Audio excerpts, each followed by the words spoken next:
This is Open Line on the VOCM CFCB Radio Network and Big Land Labradors FM. The opinions expressed on this show are not necessarily those of this station. Open Line is brought to you by McDonald's. And now your host, Patty Daly. Well, all right, and good morning to you. Thank you very much for tuning into the show. It's Tuesday, January the 20th. This is Open Line. I'm your host, Patty Daly. Greg Smith, he's right there, producing the program. And, of course, in and around the Northeast Avalon this morning, it is treacherous underfoot. It is really slick. There's stories of cars sliding unprovoked or unmanned out of the driveways and stuff, so obviously it's very, very slippery, and even putting out the garbage this morning. Found out myself, had to go back and change the dungarees. Bit wet, fell in the puddle. Fantastic. Good start. All right. Obviously, what's also going to be part of this freeze and thaw, if you thought there was potholes to be dodging out there yesterday, well, just you wait until tonight, because the potholes will be savage. Anyway, this is that time of year. Okay. It's also the time of year, albeit very rarely, that our elected members, the honorable members, take to the House of Assembly to sit in the legislature, take care of the people's business. Sometimes. Wouldn't it be, we all complain about the number of days that they actually sit in the House. Imagine if the time they actually spent in the House was taking care of the people's business legitimately. I mean, between members' statements, which are part of the Westminster parliamentary structure, yeah, fantastic. But some of them are complete and utter waste of time. We know that you applaud the Seniors Appreciation Dinner in your neighborhood. We know that maybe you did very well on the Crown and Anchor. We know that it is time to celebrate the magic that is the Frosty Festival. But, I mean, come on. You add to that pile the lack of decorum, the juvenile behavior that goes on in the House of Assembly, and it is about time. Now, I know we speak to this all the time. You know, they are pretty juvenile in the House. It's very unruly. Sometimes it gets carried away. We'll talk about that a little bit in a second. But imagine all the time wasted by the honourable members as they try to come up with the dim-witted heckle. The next one they'll shout across at their opponents. And their opponents, there's a tricky one too, right? Now we get into this seat reduction kerfuffle, and it has by and large been overtaken by complete partisan sniping as opposed to any practical debate or conversation surrounding what it actually means to reduce the seats, what the implications may be. And then even more magical is how all parties want partisan politics removed from this independent commission, but what they really meant to say, and this is all tribute to Jamie Brace, what they meant to say was let's turbocharge the independent commission with politics. We want the politics out of it, but here's what we demand for our support. You know, there's a couple of things here. So we have a majority government. Whether you think that this is a ploy to delay the election, a ploy to get a fresh set of eyes on Muskrat Falls, a ploy to distract the people of the province from the perils of our fiscal reality, a ploy to create internal strife for the Liberal Party and or the NDP, a ploy for them to hang on to power as long as humanly possible. All fine and dandy, but the fact remains, when things hit the order paper, they do indeed deserve, and I think we should demand, appropriate levels of debate and discourse, as opposed to what is now complete and utter gong show some days. So the decorum pin, just very quickly, I was not there, I don't know exactly what happened, but now Liberal member is Jim Bennett for St. Barb. He's under siege about what people thought or said they heard him say in reference to Judy Manning. Now, here's where things get carried away. You know, we know the mob mentality takes over, or we have certain members who are elected to the House who will be so easily caught up in the boorish behavior and the juvenile business that is the heckling, right? So someone will say something like, all the cuts are on the table. Sometimes that's the most clever thing they can come up with. So that's what they get on with. And then people are saying Mr. Bennett made a reference to Miss Manning's proximity to said table. I don't know. is going to dog Bennett a little bit because he doesn't get the benefit of the doubt with many because of things that's happened in the past. I don't know what was said. He denies it categorically, as do the members of his caucus. Bennett's seat is very close to the speaker and an open mic. I don't know. But all I can say is this. Will the lot of you check your grade 5 behaviors at the door? A bit of heckling, I think, is part and parcel with politics. But the behavior in the House yesterday was ridiculous. And here we are with the biggest, most important debates of our recent memory on tap. Enormous struggles with our budget. Everything's on the table. What does that mean? In legislative reforms being put forward in compressed time frames with no healthy debate about the realities of cutting seats. No. We'll talk about the partisan politics that is the timing and the election and trying to shove it off and distracting the people of the province. Another comment on that. For all elected members, if you cannot focus in on more than one thing at a time, so if you're so easily distracted by this seat reduction issue, there's a squirrel. If you cannot wrap your mind around the issues surrounding the reduction in seats of the beds for obstetrics in Cornerbrook Hospital, the potential to build a new courthouse, the healthcare demands, the budget upcoming, the price of oil, the price of ore, Labrador issues, rural Newfoundland, aging demographic. If you can't juggle all that in your mind at one time and you're distracted by this to the point where you can't do your job, please raise your hand. I will personally pay for your one-way ticket home. And you can resign your seat and we'll just throw it into the pot for the general election. Because if you're so easily distracted by one thing and one thing only, then I hate to break it to you, but you're not really up to the task, and you certainly don't deserve the rate of pay, much respect, or you're gold-plated and some would refer to platinum pension. I'm so easily distracted. How can we possibly think about, what about the budget? What about the budget? How about you think about it all? You know, you got staff working for you. You're in the house as often as you are. Wrap your mind around what's going on, and if you can't, bye-bye. Bye-bye.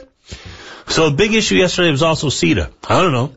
At one point we were withdrawing from all trade talks and all trade agreements. Now we're not withdrawing from anything. I have no earthly idea. But the Premier of the province, Paul Davis, is going to join us here now in a few minutes, right? Is he ready to roll? Yeah, almost ready to roll. So the Premier will be joining us yesterday. We spoke to Dwight Ball yesterday on the program. We'll speak to Davis today. And anything that you think is a key question that can be posed, then feel free to chime in on the Twitter box or whatever, and I'll see if I can get to it. Also, when it comes to Twitter, this is fascinating. Twitter is a bubble. And in some respects, it's eerily similar to the bubble that once dominated the harbour. Very little constructive conversation goes on, and there's sometimes you have meaningful engagement with politicians and or like-minded and or just people who are keen to watch, keep up with the issues of the day.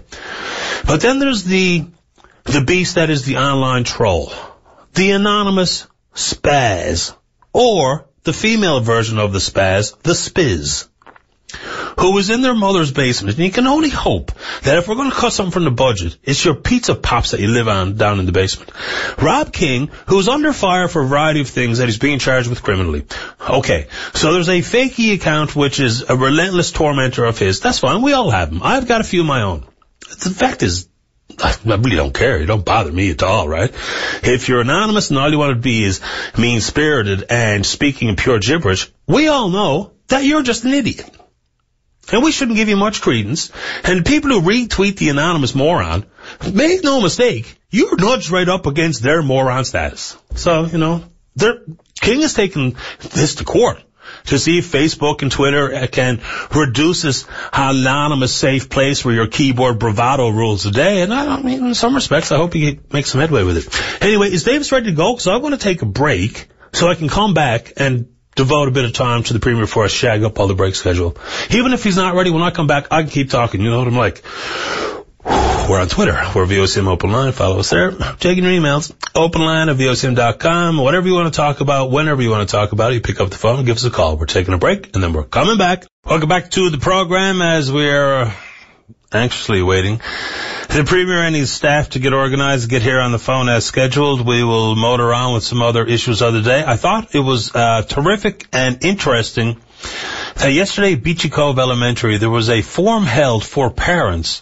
I believe the principal himself orchestrated or did some of the talking last night, and this is in regards to our children's mental health. very often we don't consider or talk about mental health for children, especially very young children, when it comes to anxiety and the separation anxieties and the stress that they feel, be it real or perceived, as very young school-aged children. So we're going to speak with Aubrey Daw, hopefully a little later this morning as well, to see what is entailed inside that conversation, because if we have figured out anything in the recent past, that these mental health issues, which we know are much more prominent and prevalent in our province than we realized not too long ago, they play a real serious role in your child's education.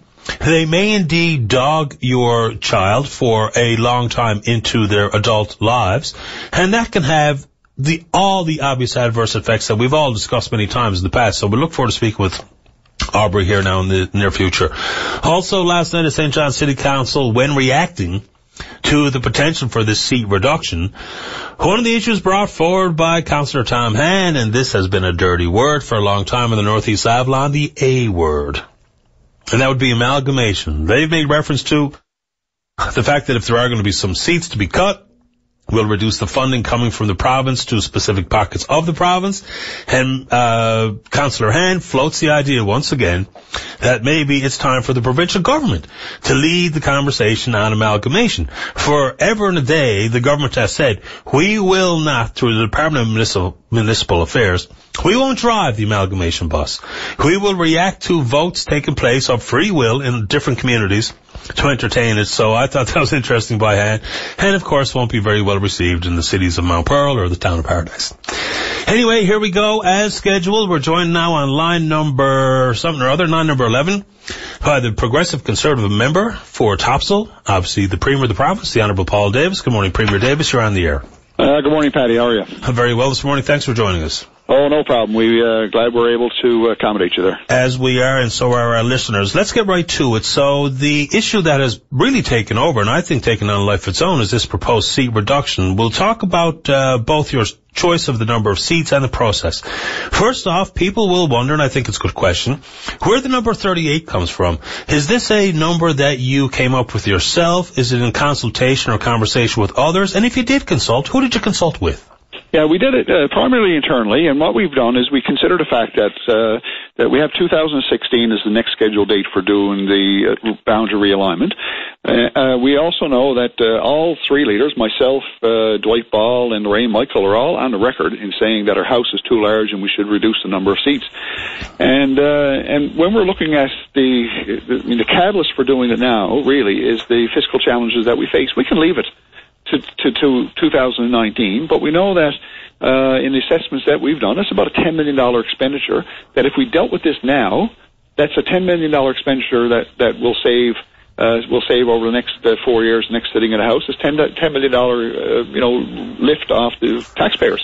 So we said, look, is it something we can do now? So we had to look at some of the processes that existed in the past. We did a jurisdictional scan of other provinces. We know we rank, as far as representation goes, we're second best province in the country. PEI, being a small province, has the best representation, an average of about 5,200 population per member. In New Brunswick, which is next lowest to us, us being the second best, we're at about 11,000, and New Brunswick is all the way up over 15,000, about 15,500.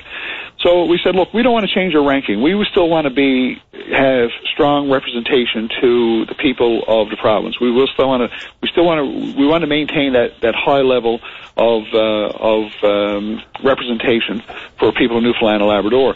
So for us to go to equivalent for New Brunswick, we'd have to cut 15 seats out of our legislature, which is a significant cut. Any cut, I know, has an impact, but 15 seats would have been a large number.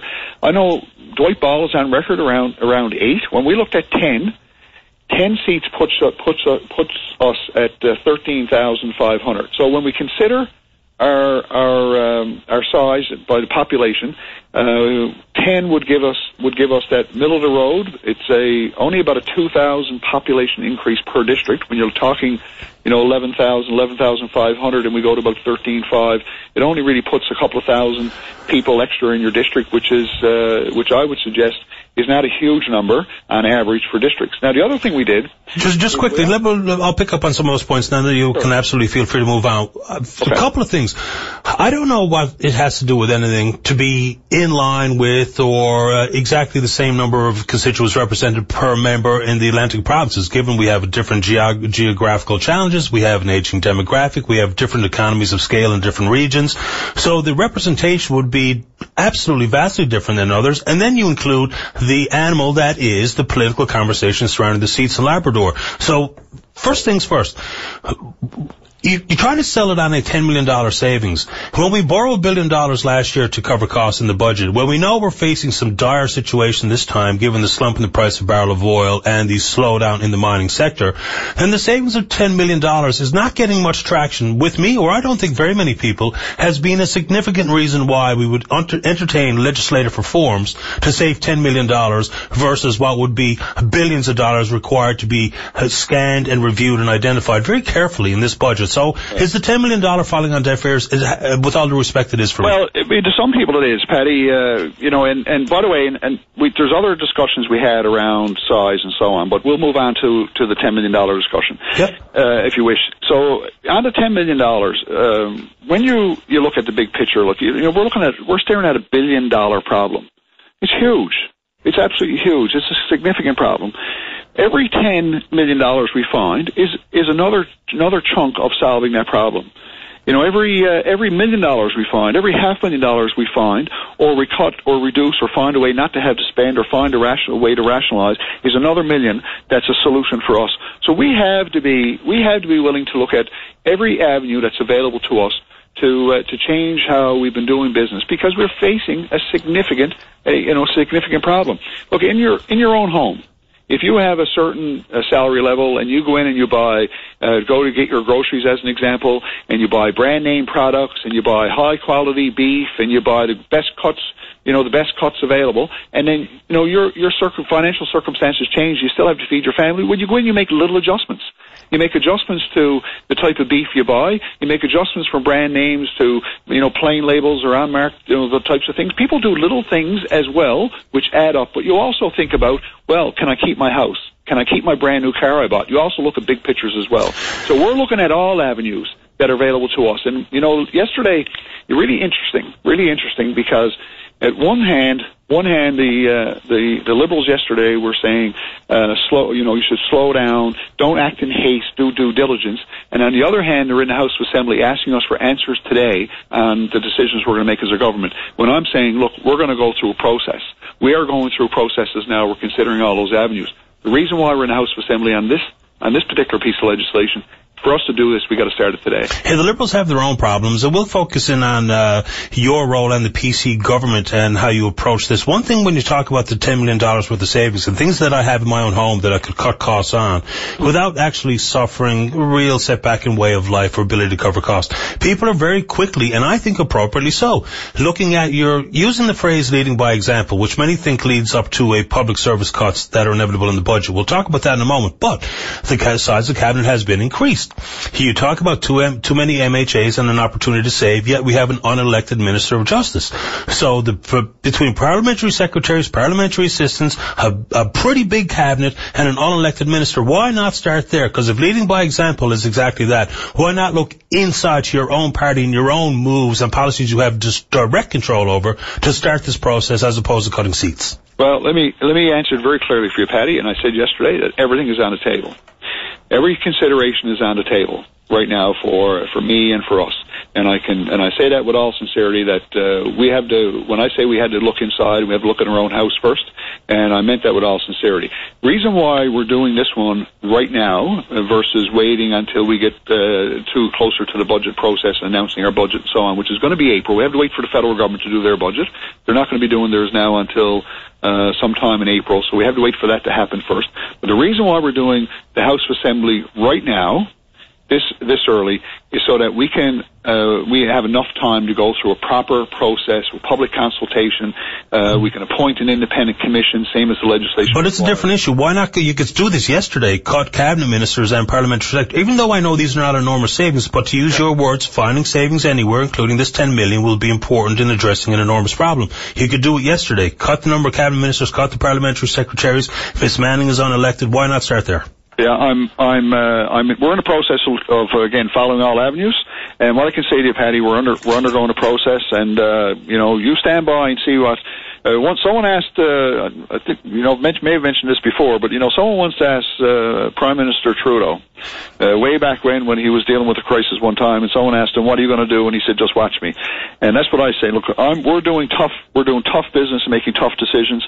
And I'm willing to do that. I am willing to make those tough decisions. And look, on that, Dwight Ball said we should reduce the number of seats. On Thursday afternoon, he did a scrum with the media outside the House Assembly, and he said, "We'll support whatever number." He said, "I'm committing to reduce the number of seats." And he said he also agrees to extend the fall election by a few weeks if that's what he had the need to do.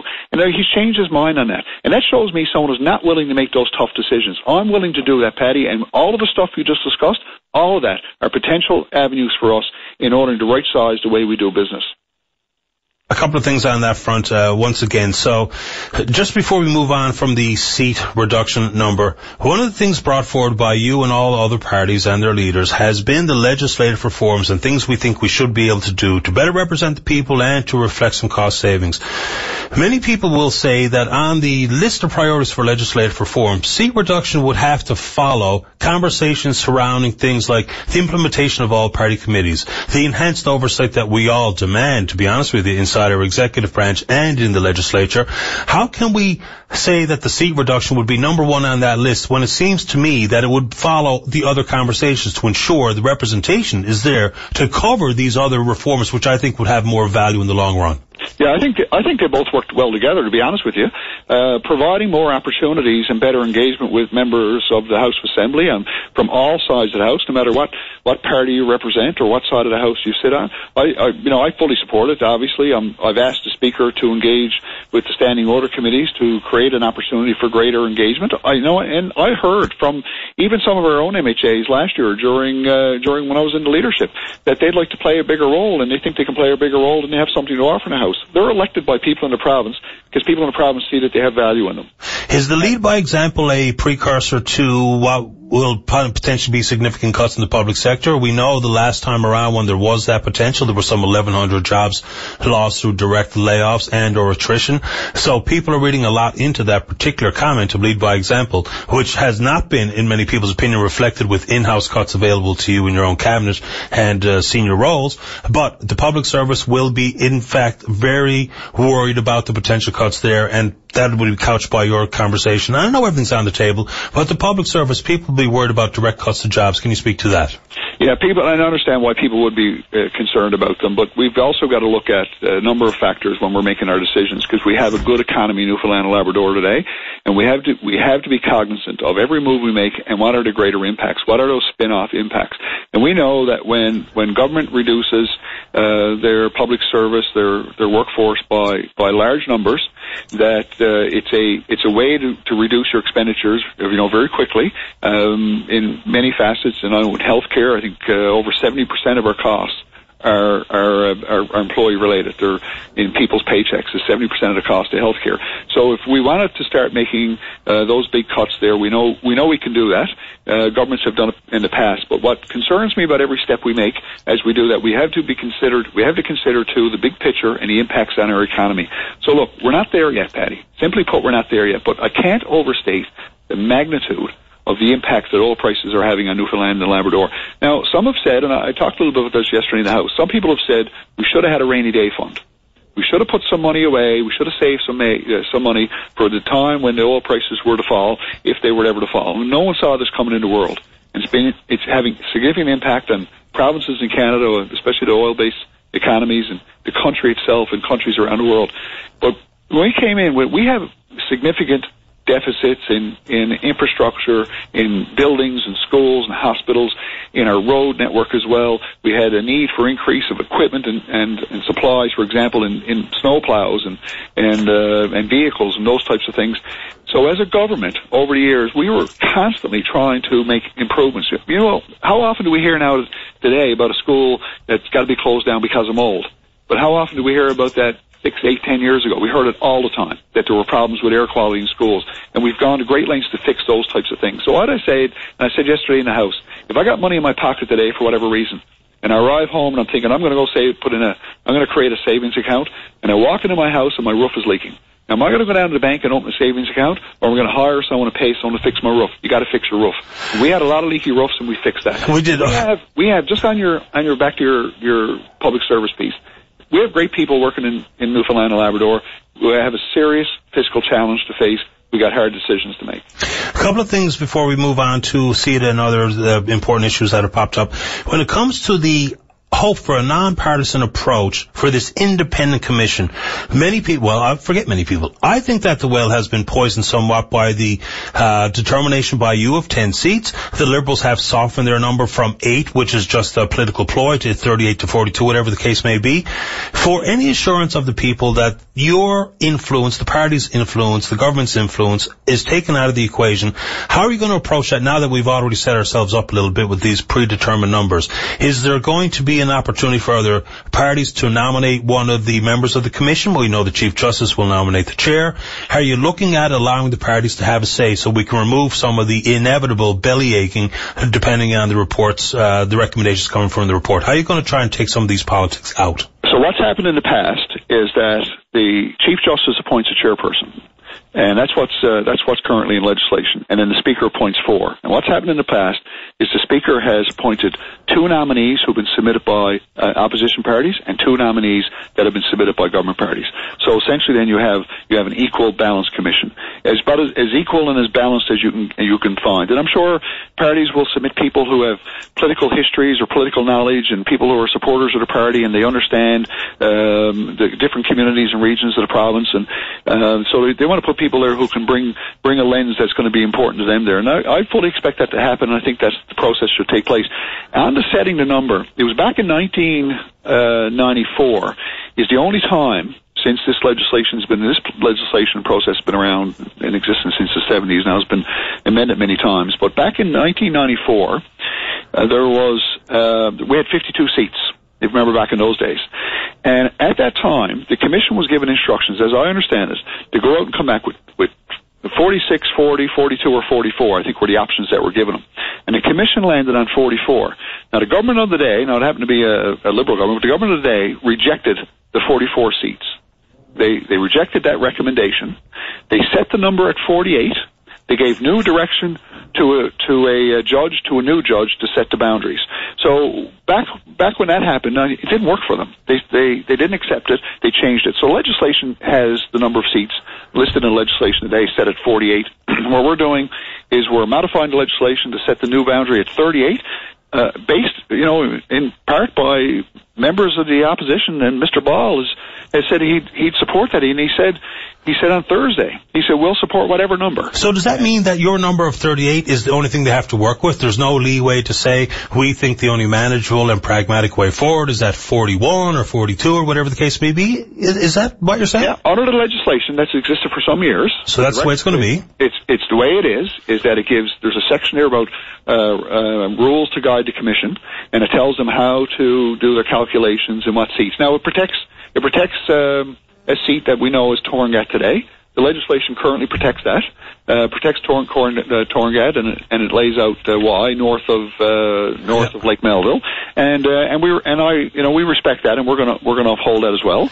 But we're going to set it at 38, and we're going to ask the commission to decide. And our position was that we'd also include the Labrador. Because the legislation doesn't specifically say that Labrador has 4 seats. Do you personally believe it should retain 4 seats, which is also a very hot political potato? Do you think in your mind, as the Premier of the province, 4 seats is the appropriate number for Labrador? Giving the Commission leeway by removing that legislation is one thing, but your own personal belief, what is the appropriate tact for Labrador is also very important. Do you think it's 4 or do you think it should be less? Well, let me put it to you this way, Paddy. I'm not convinced that we have to have 4 fully dedicated seats in Labrador. Maybe we do. Is there an option now for having 4 seats in Labrador and one of them maybe become part of the Northern Peninsula? That may be an option, and maybe the Boundary Commission comes back and says, no, we don't want to do that. We don't think that's the right way to do it, and we have 4 seats, and I'd be fully accepting of that. But the legislation, like when you look at number of seats and you look at Labrador, like Southern Labrador in 2006, because the legislation, if I go back in history a little bit now, if I may for a minute, back in 2006, there was significant investments being made on Trans-Labrador Highway. there was big improvements being made to transportation because Southern Labrador was very isolated prior to the Trans-Labrador Highway. They now have a Trans-Labrador Highway that connects most communities, not all, but connects most of those communities. They have a year-round ferry service. It's at significant cost to the province, but they do have a year-round ferry service. But it's annually plagued by delays and disruptions, though, as well, so it's not very reliable. And we are making big investments to create a new service with new ships, new ferries that will serve that area much better than today. But they do have that service today. They never had any of that back in 2006 because what the legislation says. The most recent updates to legislation said, for the purposes of the 2006 Commission's report, that the Commission shall divide Labrador in the 4 proposed districts. And my thought on that is, knowing that there was going to be great improvements to transportation, there's continuous improvements in communications. I mean, one time a phone call from many of those communities was a long-distance and very expensive call. That doesn't happen today. We got social media today. Okay. Many MHAs communicate with. There's so many better ways to communicate with your elected member today than there was 10, 15, 20 years ago. So that's the answer. You're open to less seats, and in fact, you think it could be it can happen with less. But when it comes to the timing, maybe we'll see. But that's fine. That's a fair answer. I'm fine with what the Commission comes back with, but I think it's worthy for them to consider all those factors. Okay, and when it comes to the election timing, you're saying that the process has adequate time for the Commission to be struck, to do its work, which will include whatever kind of public consultations. It will bring back a report. Elections NL says they need 4 months to do it. You say it can all be done and still satisfy a fall election. So is that a firm commitment that there will be no maneuver to a spring 16 election? Because that is the big fear of many, is that this is not only a ploy inappropriately timed for legislative reform, but that the overall motivation is to delay the election. So which is it? We have enough time to make sure we get done appropriately and a fall election, and no way that can be deferred, the election can be moved to the spring of 16. I certainly don't want the election to move to 2016. We need to have an election in 2015, in the fall of 2015. I mean, that's what the legislation in place calls for. That's what we want to do. And again, I go back to Mr. Ball, because he said on Thursday, if you got to move it a few weeks, he'd be okay with that. But I really don't want it to go into 2016. We have to do it in 2015 as far as I'm concerned. So this won't be a process that means it gets moved, though? But no, not necessarily, because I don't want to delay. Like, we're in the House of Assembly, and we're like, let's get to the substance of the debate. Now, yesterday, just let me tell you what happened yesterday. Yesterday afternoon, I rose and addressed and reply, and I talked about a few things, and of course I talked about this as well. And when we finished, Darren King, who's our government House leader, rose, and he asked for leave by members opposite to move to first reading on our bill. Yep. And the opposition denied us, which is not unusual for both sides of the House to agree they can only do it with consent of the House, to do 2 steps in a single day. So yesterday we gave notice we're going to bring the legislation forward. The next step will be first reading, which will happen today. We asked yesterday, with the opposition's blessing, to allow it to happen yesterday. They denied us. So the government House leader then moved to close the House. And members opposite started in, what a waste of money. What a waste of time and what a waste of money. And now, I'd say, Patty, like, it was their decision. They could have consented to it. What we want to do is we want to get to the debate on the substance of the bill. If they want to filibuster it, that's fine. If people want to use their 20 minutes to debate, which I fully expect them to do, I'm fine with that. I'm not going to say to them, well, we're in a rush to do this now, you're only going to get 10 minutes to debate instead of 20. They want their 20. They can have their 20. We'll hope that it just happens in 2015, because it can only be one way. It can either be we have adequate time or we don't. Before we run out of time, I'd like to move on to another issue. And Patty, if I just really quick. Very quickly. The point for me is, let's get on with the debate.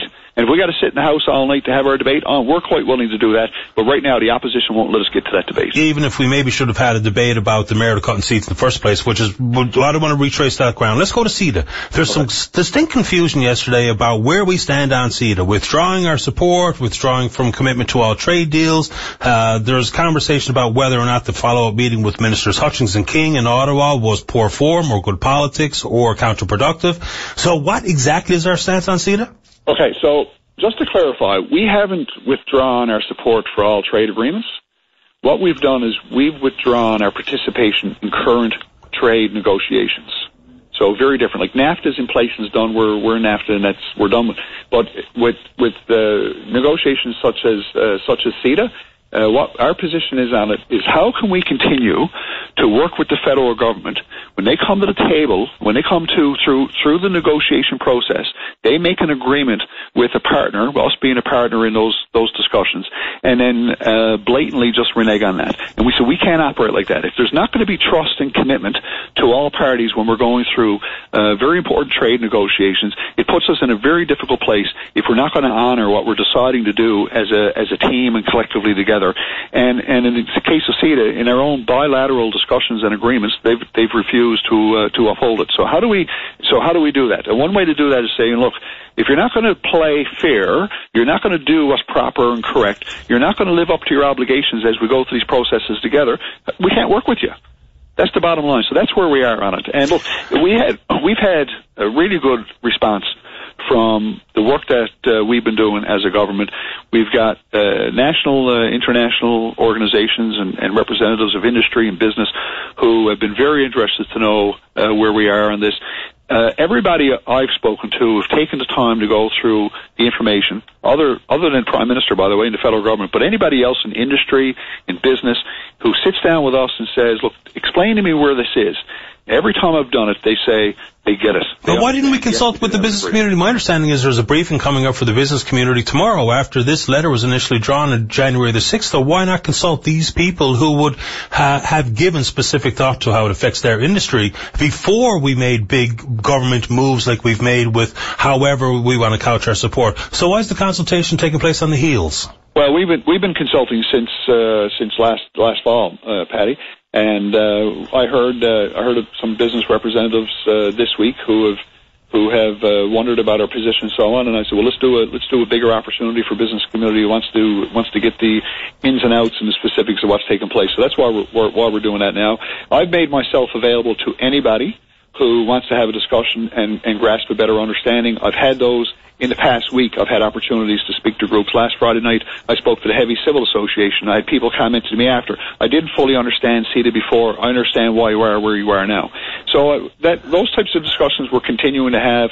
We're willing to talk to anybody about it and give them the details on it. We'd be willing to come on your show if you want us to run through the history of it. It's probably too long and boring to do a presentation like that for many people, but we're quite willing to do it. If you wanted to have a sit down and wanted me to run through it with you, I'd be happy to do that as well. Later this week I'm going to reach out to Hutchings or King to talk about what the specifics of our current stance and see it practically means. Sure. Let's go through some potential cut areas before we run out of time. I know you've devoted a fair amount of time, and we appreciate that.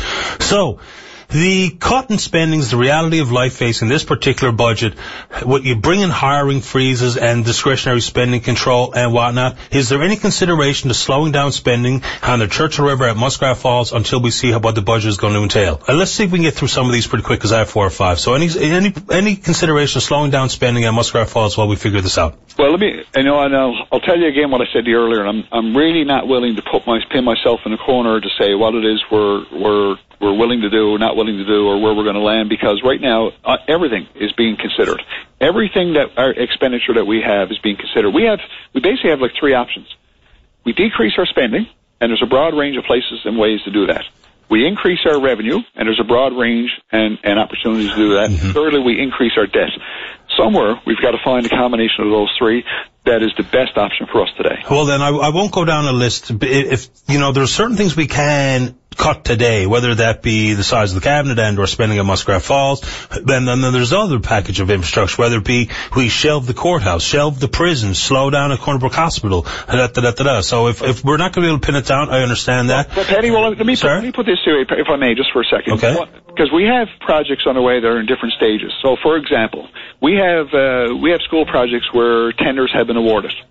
For us to withdraw those tenders, there could be penalties assessed against government, right. So we have to consider those. There are projects that are under some process of development, or they may be 50% completed in construction or nearing completion, so we have to consider that. There are projects that we're committed to do that we haven't issued tenders on. We're in a different place on those as well. So we may have projects that have multi tenders. We may have a structure or a piece of highway where we're going to do it in different phases. We got one phase done, and we're ready to go to phase 2, and we may say, we got to park that for a little while. we can't move to phase 2 right now, and we don't have any tenders awarded. We don't have any contractual obligations currently on that particular project. So it's time we're going to park that for this year. So we're doing all of that, and it's a significant piece of work. We appreciate your time this morning, Premier Davis. We'll reach out to you in the future. Thanks, Paddy. Always a pleasure. Thank you. Bye-bye. The Honourable Paul Davis, Premier Newfoundland and Labrador, of course, the PC member for Topsail, way over time for breaks one now. So we're going to take one. You want to react to what you've heard, then, here's a couple quickies. People say, oh, no, I can't hear no more. Get back to me when we move on to someone important. It's the Premier. All right? We have to give time to the people who are in charge of making these decisions. That will be afforded to Mr. Ball, Miss Michael, and incoming members of the NDP, and, of course, the Premier. So if you want to react to any of it, VOCM Open Line, you can follow us on the Twitter box. We're taking your emails, openline@vocm.com, and plenty of time to get on the phone and give us a shout about whatever's on your mind, whatever turns you on. Don't go away. Welcome back to the show. Let's go to line 1. Good morning, Dave. You're on the air. Good morning, Paddy. How are you, Mr. Boyd?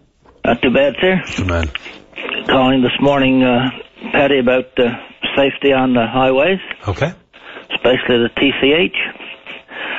Maybe I got a kind of a vested interest. My granddaughter, and I know lots of other people's granddaughters and grandsons, they're going on the highway this fall, driving back and forth to university. So I feel an obligation to bring attention to what I see as the most serious hazards. And just tell you a little history. In the past 50 years, I've made several trips to St. John's. My first was in 1964, Paddy, when the slogan on the radio was, I remember when we were driving in, we heard over and over, we'll finish the drive in 65. Right, yeah. You're probably too young to remember that. I wasn't born quite yet, but I certainly know the history. Yes. So anyway, since that time, I've made several trips to St. John's, particularly in the past 10 years. My grandkids are in there. Matter of fact, I believe I saw you a couple months ago at the Jack Byrne. As my son Jake plays there on the Northeast Eagles at May. Yeah, fair enough. So I'm down there quite a bit, right? But the point I want to make is that after all this time on the highway, I'm much more fearful now, especially for the young drivers, than I was in 1964, because the highway has become a much more dangerous place. And I see two main reasons for that. There's almost no visible police enforcement. I hardly ever see a police on the highway anymore. And they're on real speeds, all kinds of conditions, doesn't matter. And the tremendous increase in the number of vehicles, especially tractor-trailers. And that brings me exactly to the point I wanted to make. A little incident occurred to me last Friday when I was driving out from St. John's that prompted me to call you today, actually. I was on the divided highway, almost out to Whitburn.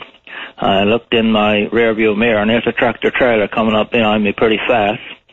And the slush is going 10 feet in each direction. So I said to my wife, I said, well, if he passes me, he's going to bury my windshield. So I said, I got no choice but to speed up.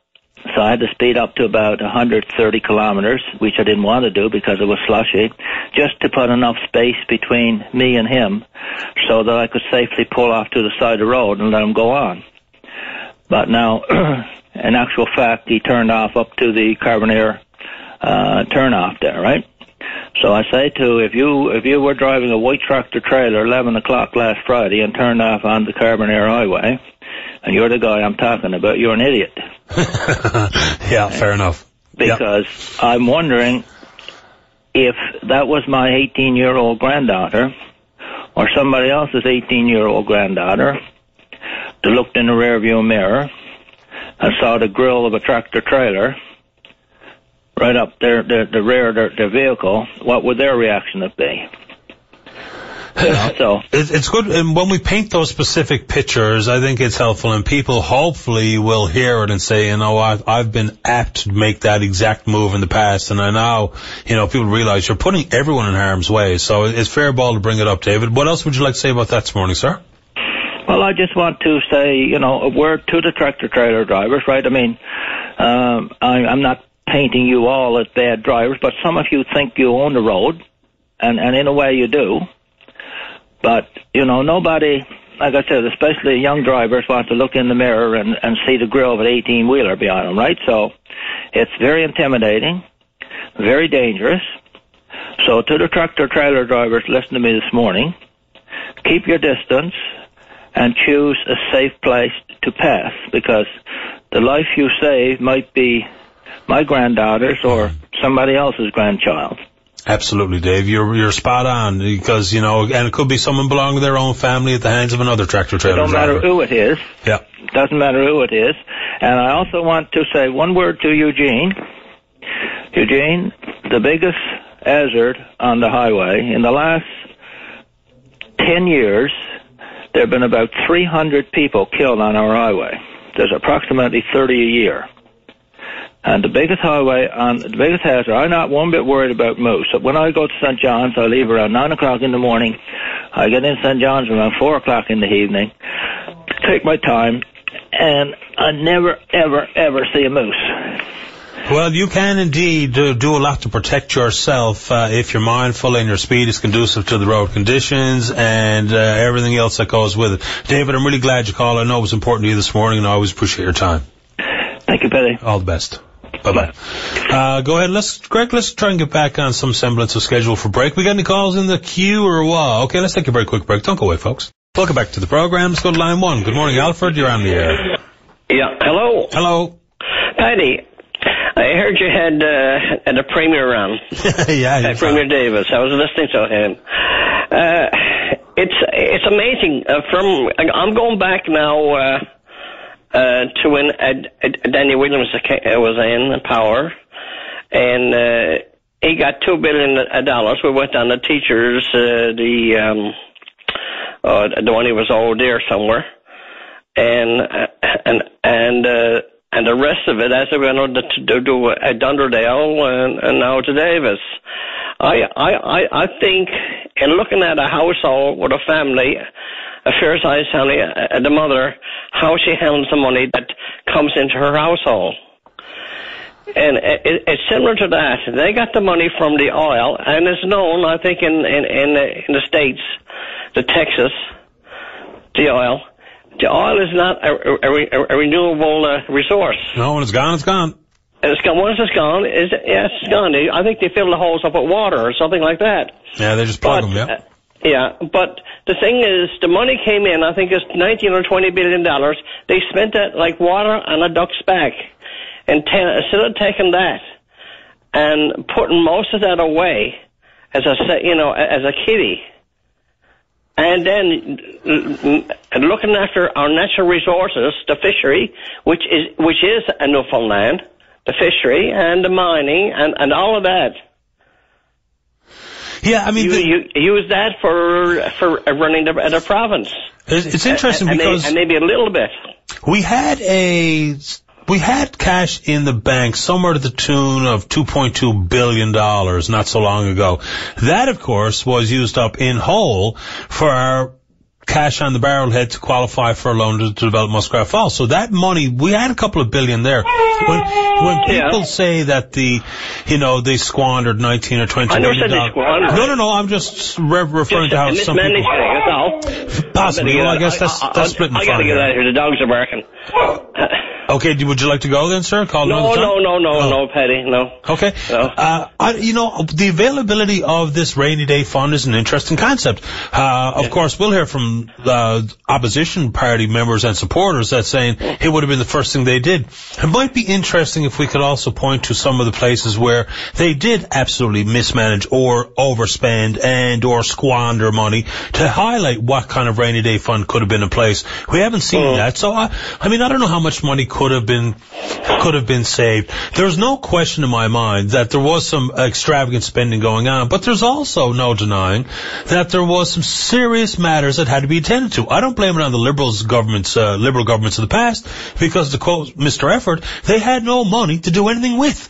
So we fell behind because they were strapped for cash. So it's a tricky conversation. I think people would be well served, liberals in particular, if they said, well, here's X, Y, Z, and A, B, C to where we could have done better, and then give us some number that they could have seen as a rainy day fund. But we haven't done that. They've just latched on to the bold statements. Yeah. The thing is, the thing is how when they got the money. Yeah. They say, like a child, if you give her $100 or him $100, is gone in the wind. Now, they got the money from oil. We never had it before. It's coming in whatever system you want to use, they call it as it comes in. And they just spent it, and here, there, and making themselves look good, and getting the roads done, which is fine, and getting this done and that done. And now we're hit with a dilemma where the oil went down, and we don't know how long it's going to be down. It may be down for a year or two. There's no way of knowing. At least I don't think we know. No, we have no idea. No idea at present. So, if it does come back or whatever, you got to be prudent. You got to be very prudent with the money that you're getting coming in, and you got to. Put away for a kiddie when times are bad. And those are very important lessons to learn. You just can't keep on spending it. And then we got a lot of places like the hospitals. They're spending it very. I don't know if it's justified or not. And the university itself, I don't know what money they're getting is justified. If not, they could. Lose a buck or two, and the whole system is because we're getting the money coming in for the oil. Hey, we're sitting on a gold mine, but we're not. We're just been crazy spending and driving the prices of everything up. And groceries gone to the whack. I'm on pension, and myself. You go to a grocery store, you find everything is going up and up, on a dime or two here, and 50 cents here. And it's all due to the fact of people's greed, basically. People's greed. They want more. And it's putting the pressure on the whole system. Well, absolutely. And here we are in a campaign year to make that point even further, Alfred. People want what they want when they want it. They don't care if there's got to be cuts made or hard times suffered for a year or 2 or 5 or 10. They want what they want. And we're going to have politicians campaign and tell them with their fingers and toes crossed that we're going to try and satisfy your needs and wants and demands, when in fact we don't have enough courage to say, you know what, some of these things will not get done. And you can like it or lump it, but that's the way it is, because the reality of money is there's only so many dollars and there's a laundry list of demands. Yes, right, and you got to be cruel. And for one, if I was had something to say, like I told Mr. Dwight Ball a while back, I said, if I had kindergarten, I'll run too. I'm only joking here now. I know, Alfred. Listen, I appreciate your time this morning, sir. What I'm going to say now is got to be prudent. I'd like to bring up another matter that was brought up on your station about the taxis. The wife and I got into a taxi down there on Water Street, and the car was number 62 Jiffy, and the car had empty beer bottles in the back. Whoa! It had, and he wasn't very stable in driving. He wasn't very steady. He was shaking, and he had, as I was in the front seat, he had, I'm losing my thought. He was shaky, and he had a cigarette lighter, a white one, in the car. And I phoned. I was talking to Ron Ellsworth, and like I told him, Ron, I said, it's about time we do some checking on taxis, very checking. And I said they're all like it. It'd be unfair to us to claim that. Of course they're not. But there are many. And those are many we shouldn't have on our roads. Yes, and then we've got the issue now of uninsured or taxi drivers without up-to-date and valid driver's license. All of that stuff is important. Yeah, it's about time to take the bull by the horn in that instance and correct it. Now, if they don't like it, then tough. Just close it down. I talked to a taxi driver before we're getting out. I said, just shit, it cost me $12 and $12.75 to be exact from Water Street up here where I'm living. The thing should be charged about $100,000. He said, we'll break it. I said, so be it. Yeah, right. Alfred, I'm off to the news. I appreciate your time, sir. Okay, my buddy. All the best. Take care. Bye-bye. We are indeed a little over time. Let's go for the news. Don't go away, folks. Your turn to call right after this. Don't go away. Welcome back to the show. Let's go. Line 2. Morning, Merv. You're on the air. Yeah, good morning, Paddy. Thanks for putting me on. No problem. I want to talk about fur farming this morning. Okay. I want to talk specifically about the Viking fur operation. And I want to talk generally about the industry. I just came back from the annual general meeting that was held in Gander yesterday. And very exciting times in the industry, no question about that. With regard to Viking, there's been a fair amount of news items on it over the last couple of weeks. I've heard some open line commentary. May have had a few myself, actually. But there was a couple of things I wanted to set the record straight on. One was a conversation I had with the mayor up in that area. I'm not sure if it was Cavendish or Islington. But anyway, his comment was basically that the new operation that was being proposed for the Argentia access road would really spawn more development in terms of feed production back at the Cavendish plant, the Viking operation. And that's not true. The Viking operation in terms of feed production now is at max capacity. There will not be an extra morsel of food processed there. Problem now is that most of the food that's being processed there is going out and being exported right into Nova Scotia and other parts of Canada to feed a big fur industry up there. The fur industry in Nova Scotia today is worth about $600 million and growing. 1.5 million production in terms of mink. So the food now, of course, will be held back and it will go to the operation as it should, which now spin some extra spin-off in terms of job creation and so on the Argentia access road. In terms of capacity of waste management, the Viking operation has built a 270-foot by 70 fully enclosed building for composting. Composting in the past up there has been done outdoors.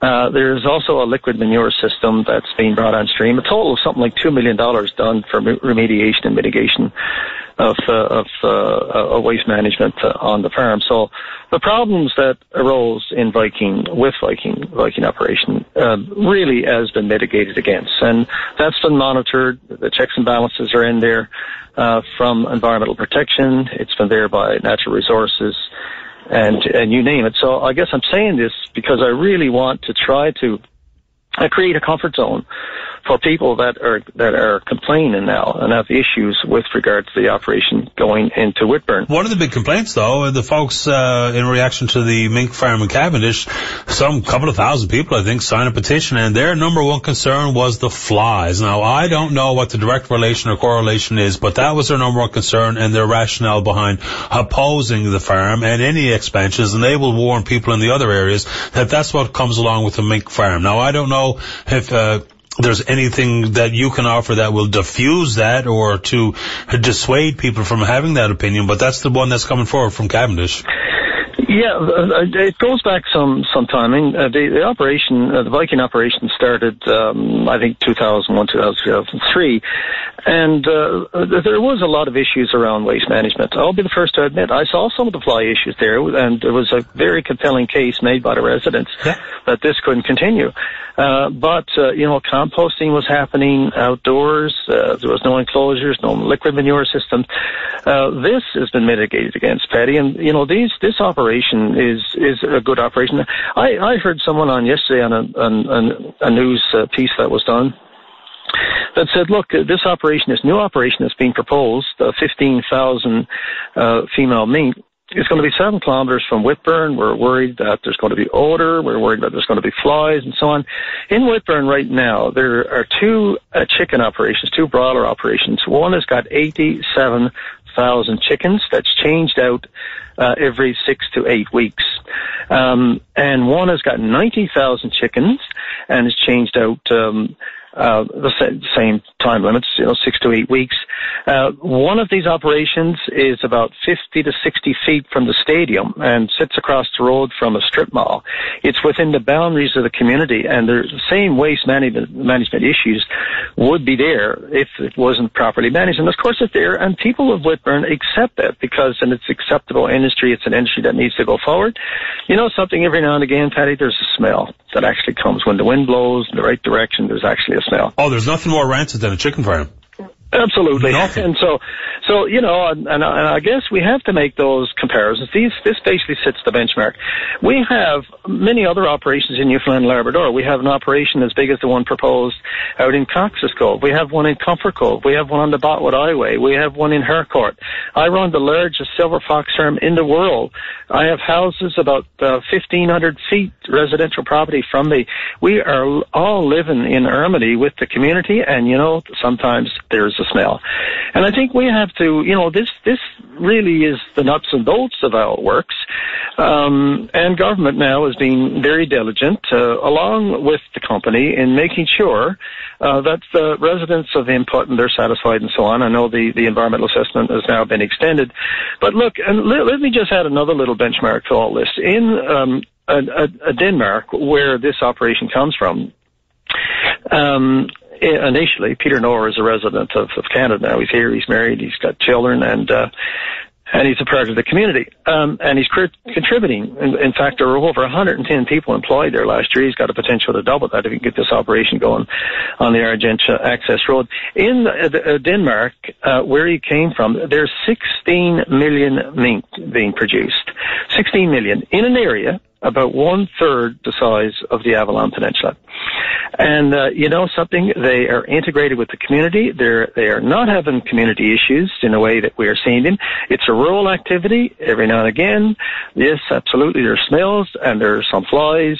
No question about that. We're dealing with a large amount of animals. But, in the broader sense, we have to look at these kinds of operations. And, here we are, we're looking at diversification. We have an industry now worth about $70 million to this industry. Looking across Nova Scotia, $600 million. In Denmark, if they took, worth $300 billion. If they withdrew the revenue generated from mink farming in Denmark today, one of the measurements they've been using is that they would withdraw enough money to run all the hospitals, pay all the doctors and all the nurses for 2 years. That is what fur farming can contribute. Well, and if we want to turn rural Newfoundland into a playground, and I don't want to be too harsh with this because I like the outdoors too, and I like cabins. But we have to consider whether or not we are going to accommodate this activity with reasonable due diligence with regard to waste management, so on and so forth. Then we've got some serious reconciliation to make. Well, a lot of people will say that the smell of the farm, whether it be manure or chickens or what comes from the mink farm, pulp mills and otherwise, those smells are indeed also the smell of money. And the balance that has to be struck when you regulate these things and offer permits and licenses is the balance of the things that we've referred to, whether it be the quality of life that goes with smell and or flies or anything else. So people have to acknowledge that these are viable and vital industries in rural Newfoundland, and sometimes it will not be exactly as you close your eyes and dream of blue skies and open countryside. There's a downside to virtually every single business on the face of the earth, and that's part and parcel with how government has to play that particular balancing act. I'm glad you called out this morning, Merv. It's an important business. I'm surprised it's not a bit bigger than it already is in this province at this point in time, but I guess that's right around the corner. Anything else very quickly, sir? I got to go to the break. Yeah, thanks. I've you've given me a lot of time here because there are many more things to say. And Patty, look, we are only scratching the surface. We are exporting enough feed to spin the $600 million industry in Nova Scotia. The major portion of their feed for mink is coming from Newfoundland and Labrador. Raw materials we should be using.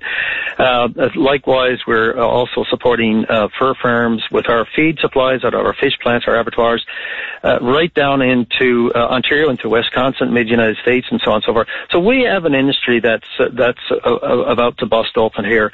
But we want, as Viking goes so well for permitting in this province, and from an industry perspective, and that's where I'm coming from. I'm not an employee of Viking, but I'm certainly a big industry advocate.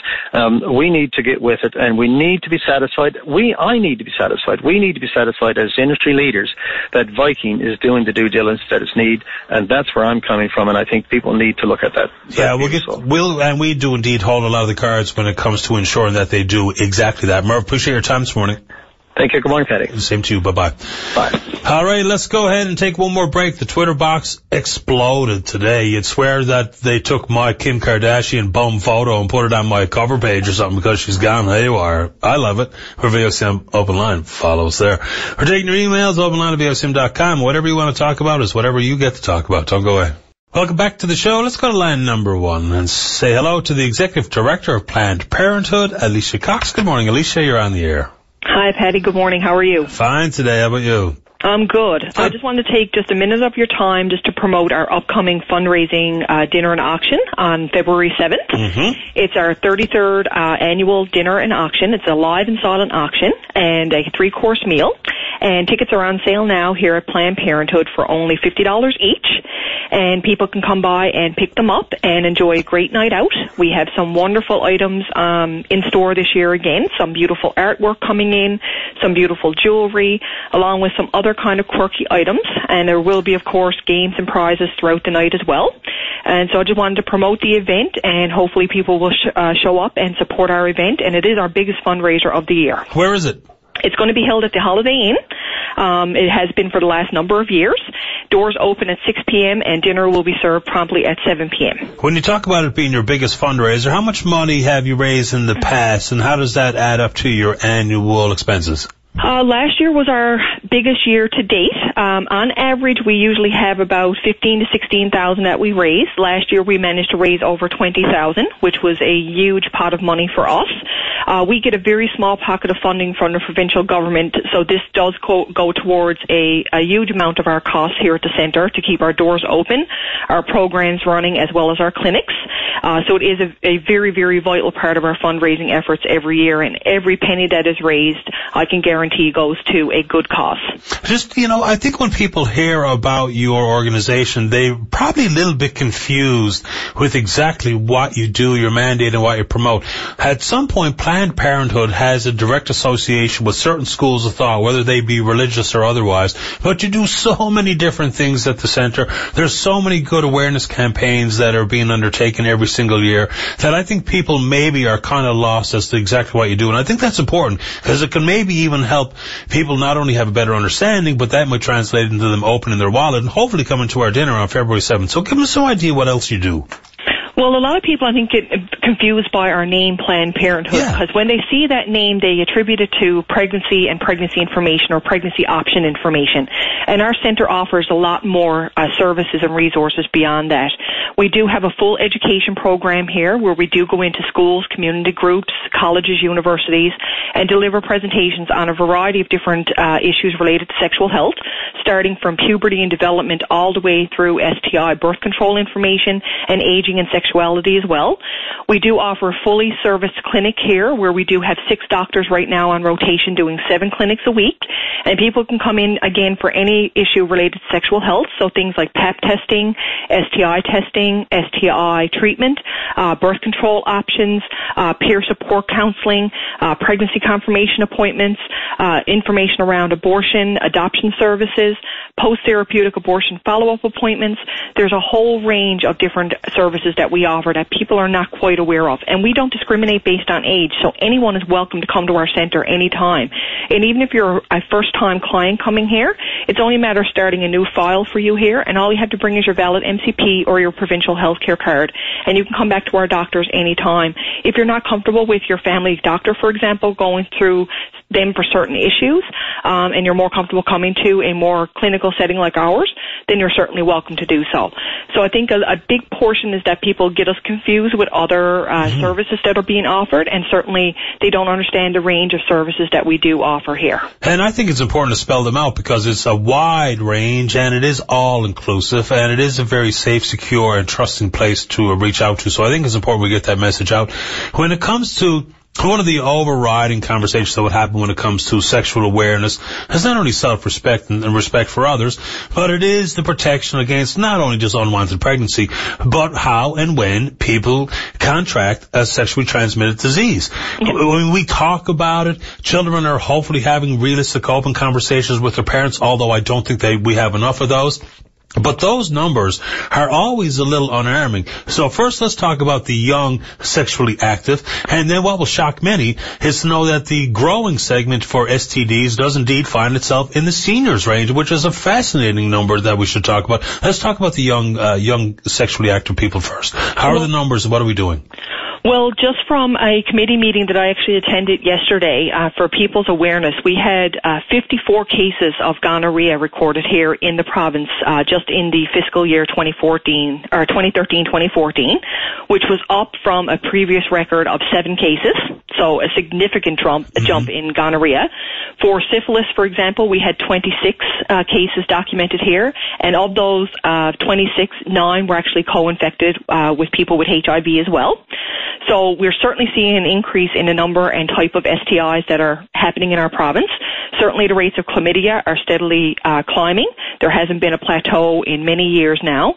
I think it comes from for a younger generation, maybe it is around a lack of education and awareness in certain areas, certainly about protecting themselves and potential exposure to STIs. I think the other thing is that, being a teenager, they come with a lot of this invincibility attitude. It's not going to happen to me. And that's a real shame that they think that, because anyone can be exposed to this, and a lot of people are not knowingly exposed. So if you think about the wider population, statistics show that about 8 out of 10 people that are currently infected with an STI don't know that they're currently infected. So that means that they're not going getting tested, they're not getting proper treatment, and therefore those people are continuing to transmit those viruses and bacteria to other partners. So that's staggering amount. It really is. It's absolutely staggering. And when we do indeed have a senior sect where the world has changed, the type of and the prevalence of sexually transmitted diseases is not what it once was. And now I think it's comforting and it's warming and it's realistic to know that seniors are still sexually active. But when they weren't exposed to it, like our junior high and high school students who get to have these conversations, presentations from you and other groups, and awareness hopefully with their parents, sometimes that's completely oblivious to some people who are senior citizens who choose to be sexually active, and bravo to them, but they don't even consider it because it wasn't part of life. Absolutely, and it wasn't something that was discussed about, and it certainly wasn't something that was, discussed around a dinner table. It was a taboo subject, and in many, frames of mind it still is something that people don't want to talk about, but seniors are still sexually active, and just because you age doesn't mean that sex drive goes away or diminishes in any kind of way. But certainly for the population of, 50-plus individuals, we're seeing, again, an increase around HIV cases, primarily, again, in heterosexual couples, certainly in sexually active women over the age of 50. Uh-huh. And a lot of that comes from women who are going in through perimenopause or menopause and not really worried about pregnancy anymore. But again, STI awareness and protection is not really on the radar. Certainly people are coming out of, long-term marriages. They're dating later in life. They're starting to date over again. So they're getting back into another field, but things have changed a lot from 30, 40 years ago. So you really have to be aware and protect yourself against, like I said, sexually transmitted infections. And the easiest way to do that is to use protection such as condoms. And, of course, we give them out here for free. So if anybody, can't afford them or needs a resource where they can get them, you're really taking a proactive measure and very well taking care of yourself if you come in and get that protection, and ensuring the future health of your partners as well. Absolutely, because, you protect yourself, but when you are going to have a fundamental, open, and mature sex life, it also can and must include the respect for the other, and that could be in a heterosexual or a homosexual relationship. Sometimes people lose sight of that, and when you're oblivious, it really does equate to reckless, and people have to consider that at all ages. Alicia, I'm really glad you called. Give the folks one more update. February 7th, the 33rd annual fundraiser for Planned Parenthood at the Holiday Inn. The tickets are only $50.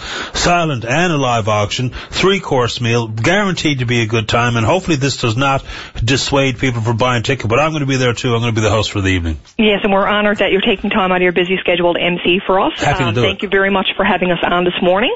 And have a great day. And I hope to see a lot of people there. Thanks, Alicia. Have a great day. Same to you. Bye-bye. Bye-bye. Alicia Cox is the executive director at Planned Parenthood. You know, I talk about this stuff all the time. It's a difficult conversation to have, whether it be the smokes or the booze or drugs. That conversation with your young son or daughter. And there's always a conversation to be had about how young is too young or what's the appropriate age to engage in those conversations. I would always suggest sooner than later is always the best play. But it's particularly tricky to have the sex conversation. It's easy for mom and dad to say, be aware of the drugs and don't try this and don't hang out with that person and the drinking can kill you and all that stuff. And it's easy to talk about that. But the sex conversations are extremely difficult. And think no further than the fact we've referred to those conversations as the birds and the bees. Well, we're not talking about that. We're talking about the penis and the vagina. And we don't use the appropriate words. And we're afraid to have the conversation because it's embarrassing.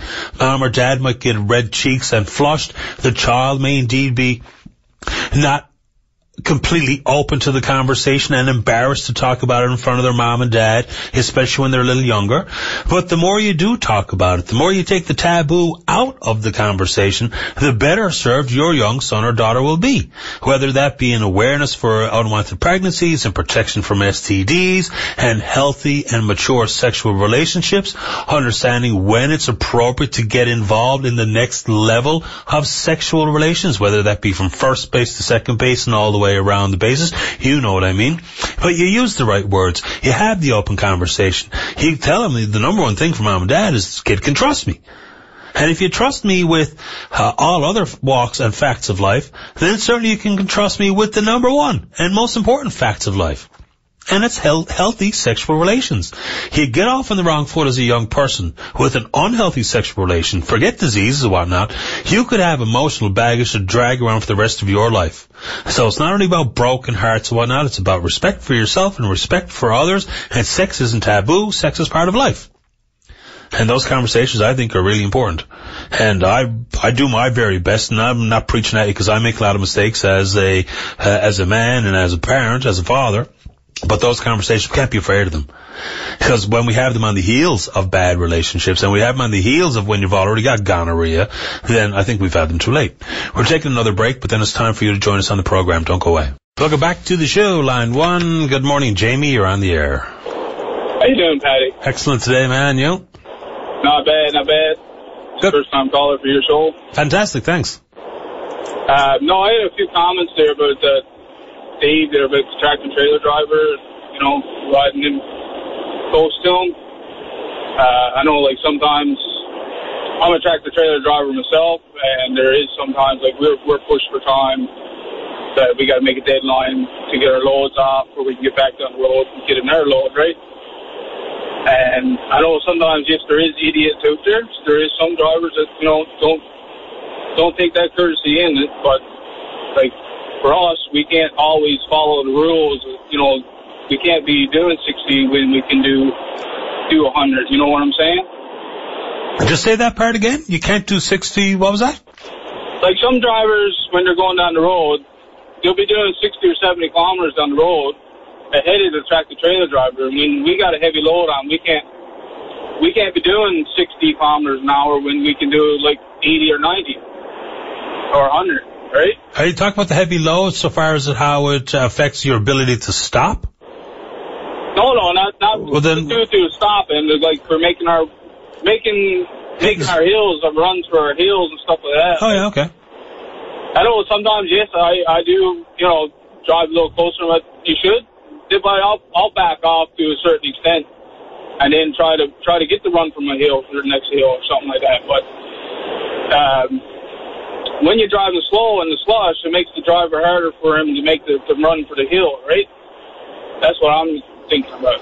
That's fair enough. And well, people have, you know, not every truck driver is scary on the highways. Now, we've all had tractor trailers that are right up our tail, and there is something disconcerting about a big unit that you can't see around and that kind of stuff. But, you know, there is an issue when it comes to speed and the willingness for tractor trailers to drive at a certain rate of speed and to take certain chances that smaller vehicles won't do because you feel protected in that big rig. How I mean, how much attention do people in behind the wheel of the big rigs think, you know, I know I'm in this pretty safe unit, whether it comes to hitting a moose or hitting a car, I'm in less jeopardy than everybody else. And that really puts other drivers on edge as you're around tractor trailers. Do you ever think about that, or are you only concerned with your load and your rig? No, I take advantage of everybody around me. I have people passing me, like, on a passing lane, and wait till the last minute to pass, and they don't have enough room to get around you, and then they're running into the next lane that's over to the left from you. They're either running in the opposite lane to try to get around you. Yeah. But then the fella driving the big rig got to slam on his brakes either to let him in, or he's got to drive the other driver that's passing you out in the other opposite lane because you got nowhere to go. But that happened to me quite a few times now the year already this winter. What kind of runs are you taking? Are you on the island or are you all over the place? No, I'm here on the island. I drive from Central Grand Falls there to St. John's every day. I'm on the highways from daylight morning right till 10 o'clock at night. Like, that's my run. What kind of stuff are you hauling? I'm on grocery, like food. Okay, right? fair enough, yeah. So I don't want to get into detail of what company I work for. Oh, no, I don't need any of that. I was just curious, because there's a difference between having foodstuffs on board and or hauling big components for heavy industry and stuff. I was just kind of curious. There's also a point made on my Twitter this morning about the difference between Newfoundland and Labrador-based rigs and the fact that most of the drivers plug in, I guess that would be the cruise control feature of a rig, and then compared to a Quebec-based rig, and I didn't even know the point what he was trying to make. Is that anything that you can latch onto? Difference between a Newfoundland-based rig and a Quebec-based rig? Well, I know the truck I'm driving, the company I drive for, we're locked in at 104 kilometers an hour. Okay. We can't do over that speed unless we're going downhill, right? So you got a governor on the truck? The governor's on the truck, and like right now, we just come out with a new system. We're running E-log, which is electronic log book. We're not allowed to run paper anymore. So we only got our 13 hours of driving to do in a run a day. So that kind of pushes us a little more to get down the road a little faster because if you don't make your scheduled run in that run of a day, you're putting that load behind in, right? Like, say, if I left Grand Falls, Windsor this morning to pick up my load in St. John's, I got to pick up my load. I got to try to get it back to Grand Falls for the next driver can take it to go west with it. And if I run out of hours, if I'm only doing 60 and 70 the whole way, back and forth, if I run out of hours, then I got to get that driver to pick his load up further east than he got to do, right? And which puts him behind. Yeah. How many hours a day you allowed on the road? How many hours a week? Well, you can run a 7-day cycle, which is 7 days with 70 hours, or you can run a 14-day cycle, which is 14 days, 140 hours. But you got to take 48 or 72 hours off after that, right? So every 7 days you got to take 24 hours off. And that's law. And how about in the run of a day? So say if you got a 70-hour in 7 days, can you run 18 hours straight in the run of a day? Are you allowed to do that? You're not allowed to do that. You're only allowed, like my day started off, I had 13 hours of driving time, and I got 14 hours of on-duty time. Okay. Now, that's included in the driving time, so I only got 14 hours in my day. So if I use up my 14 hours, then I got to go off for 10 hours off duty. Like, I got to be at the truck for 10 hours, either sleep or home, like at the truck, right? I'm not allowed to drive truck after my 14 hours. It was interesting, though, because that's one of the fears people have is how awake is the person behind that truck? Because when you come up on them in the middle of the night sometimes, it's the first thing people think about is, now, how long has that truck driver been on? Is he going to see me? Is he aware of my car out here on the road? I'm really glad you called. A lot of people just take for granted, or they assume that every truck driver couldn't care less about everyone around them. They're willing to go 130 kilometers an hour. They're allowed to drive 18 hours a day. They're allowed to drive 50 days in a row. So I'm glad you shed some light on that this morning, Jamie.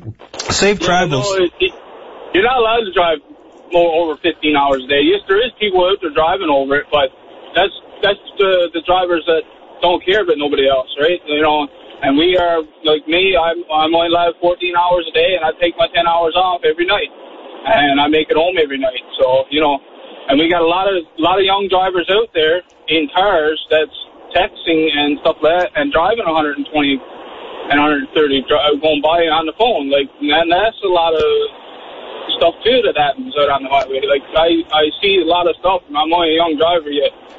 And I've been driving for about 6 years, and I tell you, there's some frightening stuff out there. Well, listen, man, you stay safe on the highway, and I appreciate your time this morning. I appreciate you having me on. Thanks, Jamie. All right, buddy. Thank you. Have a good day. You too. Bye. Bye. Yeah, good to hear from someone on the road, because that's the number one concern a lot of us have. Now, someone immediately chimed in on my Twitter feed and said they're more wary of pickup truck drivers than there is those driving the semis. And I know exactly what you mean there. Just because you're driving a big rig, and I don't go down that road if you're trying to compensate for a small package. That's foolishness, right? There's probably lots of people out there driving trucks that are plenty well endowed. So that's not the issue. It's whether or not you feel like you're so much safer than everyone else, consequently making bad decisions and being a bit more reckless than people who are driving smaller cars. And that's something people have to consider. You know, just because you're driving a pickup doesn't mean you can't kill yourself and someone else because you're going haywire on the Outer Ring Road or anywhere else. But anyway, we're going to take another break. When we come back, hopefully you're on the other end of the line. Don't go away. Oh, welcome back to the show. Line 1. Good morning, Gene. You're on the air. Good morning, Paddy. Morning, sir. Lovely January we're having. So far, so good. I'm not sure what it's like out right now. It looks a little overcast in town, but it was beautiful earlier this morning. Beautiful, yeah. I think there's a bit of a bone-breaking ice out there. The hospitals must be busy. Yeah, no doubt about it. I was arse over tea kettle this morning myself, so. Were you? Yeah.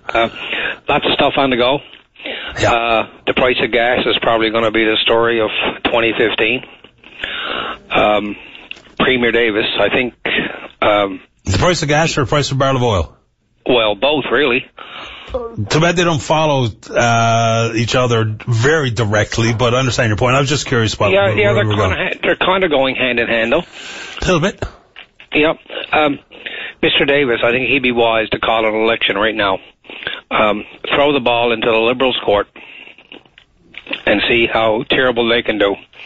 Another 4 years, we'll be pissed off with them, and we'll be back to the PCs again then. Well, that, you know what, it's an interesting way to put it, because I think the Liberals find themselves, and I think they're feeling it a lot more in the last week or so, is it's fine to be the government in waiting, but it is in nobody's best interest to just by default accept the next crowd. Change for change's sake just sounds good and might not necessarily be good. They should be able to have to earn it too. And right now, I think we're finding out more about all of these political parties and their leaders, and so people have some decisions to make. Yeah, for sure. And before I get to my gas topic, I love Earl McCurdy as the NDP leader. Hard case. What? He's a hard ticket. He's a hard ticket, but he kind of sings like Ringo Starr. He only got one octave, you know. He doesn't get the hairs in the back of his neck all up on end. Yeah, no, he's been around. I mean, he's certainly been in his fair shake of very controversial situations and so-called rackets. So Earl is a fascinating candidate to have, and potentially, I can't imagine he'll be opposed now. I assume he'll just be the next NDP leader. Why do you think he's so good? It's not just about steady voice. What else? Well, he's been at it for so long, and his steady voice, he just seems to put things like they are. And that's basically it for me. He says it like it is, and you know, like it or lump it, and take it as it is, right? Yeah, and there's an interesting rift developing, I think, in the NDP. Mr. McCurdy's on record as in favour of CETA. The party under Miss Michael and caucus members are vehemently opposed to CETA, so there's already a little bit of breakaway from what the NDP have been in the recent past to what they may look like under Mr. McCurdy. Mm-hmm. Okay. Great stuff. Price of gas. Go for it. I love paying 98 cents a litre. I'm not opposed to it either. And I hated paying $1.48. I got a Silverado, and I was paying $130 every 2 weeks to fill my truck, and now I'm paying about $75 or $80. So I got an extra $100 in my pocket every month. And, you know, I think the government should set things up you know, the government gets greedy too, right? I think they could set it up where right now, if instead of me paying 98 cents a litre, let's say I was paying $1.15, where that extra 17 cents was going to the government, I'd be happy instead of paying $1.48 if I was only paying $1.15. If it was like one of those teeter-totter scales, one of those balance scales, where, you know, if the price of the barrel of oil goes up to $125 a barrel, well, give me a break at the pump, you know?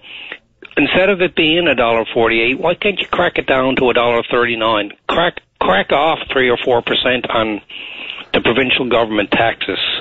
So that would, but you can't do that every Thursday. You could only do that annually to adjust that particular tax rate.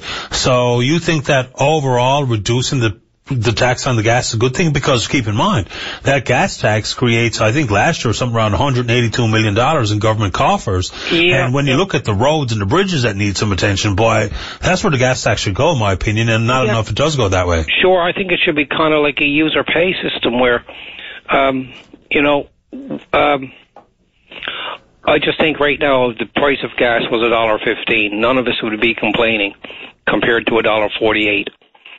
And, I mean, 98 cents is sweet, but I just wouldn't be complaining over $1.15, and I think the government could certainly use that money. I know the government needs the money.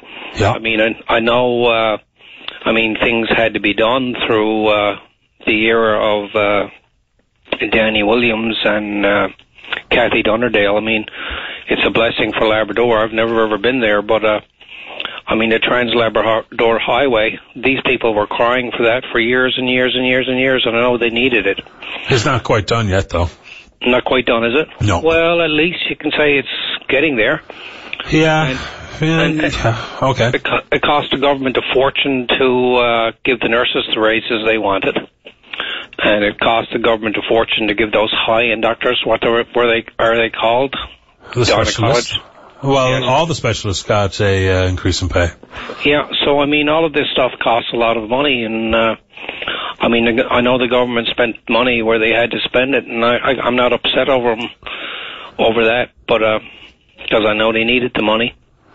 But it seems to me as though when they got it, I wish they'd share the wealth with us. Common man, you know, voice of the common man, you know. It's an interesting thing to say, because how does the government share that wealth? You know, that's the tricky one. So do you share with adjustment on taxes personally? You share it as an attention to the HST? It's a tricky one to put that money back in people's hands. Directly to gas. Crack. Just gas, okay. Crack 3% off the price of gas at the pumps. Yeah, and then I wonder what people do with the savings at the pump, you know, because if it goes into your entertainment budget, you put it in the bank, you pay down your debt, does it actually make it cycle back into the economy? Oh, it feels great, no doubt about it. I just wonder where it goes. People say, well, automatically, if I pay less, there's more money in the economy. Well, I hope that people, well, you know, I spend lots of money. As quick as it comes in, it goes out. But, you know, with personal debt, my God, if people are using savings at the pump to deal with their personal debt load, which is at an all-time historical high across the country, I just wonder how much makes it into the economy, which is always the argument. Gene, good talk to you, my son. Anything else very quick? One other quick thing. Go it. The price of gas should be teetering down to the other goods and services that we are using. Here. Whether it be a bag of potatoes at the supermarket. Obviously, the trucker is not buying so much gas anymore. The ferry across from Port-au-Basque to North Sydney, they're not spending so much on gas anymore. What about an airline ticket? Absolutely, couldn't agree more. Right, so I mean, this stuff we should be starting to see some evidence of other things coming down in prices too. Unless they predictably pocket it as profit. It's always good to talk to you, Gene. That's what you're going to do. Standard. Okay.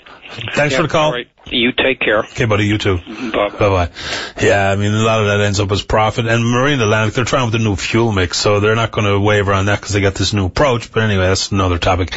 We're taking a break for the news. Don't go away. Welcome back to the show. Let's begin this final half hour on line number 2. Say good morning to the President of the Harbour Authority Association of Newfoundland and Labrador, Larry Butt. Good morning, Larry. You're on the air. Hello, Larry. We got an issue? Oh, we got Larry. Hello, sir. Yeah. I want to throw out a few bricks this morning to the DFO Small Craft Harvest. Fire away. On 3 points, actually. One is the removal of the infrastructure, for some of our communities in Newfoundland. They're taking a lot of the jib cranes or hoist or booms, whatever you want to call them. That's very crucial to the small boat fishermen. And once again, they feel that, rural Newfoundland is dying and there's nobody left. But, I'd like for somebody for DFO to come on and to explain their position. I think they're out to lunch. The cod is returning and they need this equipment more today than they did 2 years ago. So that's one front that they're removing, they're removing those jib cranes with not informing anybody, and they're, not talking to the advisory council or the Arbitrary Association Newfoundland or the arbitrators themselves. Just go ahead and spell it out once again, exactly what the jib crane is used for. Is it strictly an unloading tool? It's unloading plus, different usages, with a lot of, they don't have forklifts. They use them for lifting containers and whatnot with fish in them. But it's multiple uses and they're very important to a small boat fisherman. They think all the ports have 70 footers and 80 footers and whatnot, but, there's a lot of these small, I know one community that, services about 40 to 50 small boat fishermen, and it's very essential to them when the cod fishery and the capelin, and we're talking about the capelin, when all the capelin fishery is on the go, these jib cranes are used, to the full extent, because you need them to operate the pumps, with your suction hose. So to remove them without confrontation or correspondence of any kind, to me, it just says a lot for the Small Craft Arbor program, Paddy, right? So it extends itself to different issues too, right? Because if and when we have shortcomings on the wharfs, then we have plant operators who are willing to take their business elsewhere. Look no further in Harbour Breton. They got a problem with the wharf, problem with the plant. Consequently, all the product is going to St. Albans. Exactly. Nobody's listening, and that is exactly the problem. It just I thought they would have to have some accountability and talk to the media or talk to somebody in the program before he makes decisions, that could come back to haunt us, and certainly haunt us already. The second one that I want to address was the cuts to the volunteer service. Yet they're adding the workload tenfold on the arbitrary associations of this province. And they cut the seminar to a biannual seminar, and they used to send 2 participants, and now they're going to send 1 participant to the annual seminar, and yet they asked us to go out and do all the work that's associated with arbor authorities and do all the training and be firemen and be electricians and be financial mentors and whatnot, and go out and do all the proposal writing. Paddy, the Volunteer Service Arbor Authority was labeled as the top volunteer organization in Canada when it comes to having their paperwork in order, the not-for-profit transaction paperwork done, and other issues that related to paperwork and stuff. So we're a well-run organization, and so much so that they added $40 million in project costs to our budget over the next 2 years. But yet Newfoundland, once again, doesn't see fit to honor that, right? There was a lot of discussion, and of course, small craft through DFO and the federal government. My understanding was a couple of years ago, even in the federal budget, there was commitment to a variety of small wharf construction and/or repairs that was in the budget. People tell me that those things that were already committed to have not been done. Forget this removal of jib cranes, which is obviously important, but some of the things committed to in the last budget haven't been achieved. Is that true? Well, that's my understanding. There's a lot of projects that are ongoing and that are, not being addressed, I guess, because a lot of it is to do with the fight again, is to do with DFO or Small Craft Arbors looking at the bigger centres. They want to partner with municipalities. They want to partner with industry, with the stakeholders in this business or anybody that would take the infrastructure away from them and put the burden on. I can never see that happening, to be honest. Okay. But for somebody to take a wharf on or take a facility on with the cost that's their obligation, and that's our right when we join Confederation. They have an obligation to see that these arbors are maintained. that's how I see it. Yeah, and I think it's a fair way to view it. Larry, I'm glad you brought it up, because these are the kinds of things we probably don't give any, if not enough, attention to. So I'm glad you called this morning, sir. Appreciate your time. Yes. Well, there's one more thing, though. Go ahead. And that's the area. The big issue right now that I didn't address is they changed Newfoundland area structure. I don't know if you're aware of it or not. You're listening in the audience. A lot of arbor authorities are not aware of it. Once again, no communication, no correspondence. They just went out and made cuts with Mike Alexander, who was the regional director for Newfoundland. He made cuts to the Newfoundland area. We're going to 2 area managers for 335 harbors in Newfoundland. We're going to have 2 area managers, down from 4. We're going to have 6 program officers, down from 7. That's a total of 8 people and their staff to do all the work that needs to be done throughout Newfoundland and Labrador. It's impossible. And our friends in Maritimes and Gulf, which is the only place in Canada that compares to us, they are going to maintain 16 staff personnel. Newfoundland is going to be cut to 8. Really? Yes, really. And that's a sad. And I talked to Ottawa, and this is done regional. This has no merit in Ottawa. They didn't make this cut. This was done in order to get a performance bonus, I guess, for Mike Alexander or somebody, and he's got a high profile paying job in Ottawa. He moved up the ranks.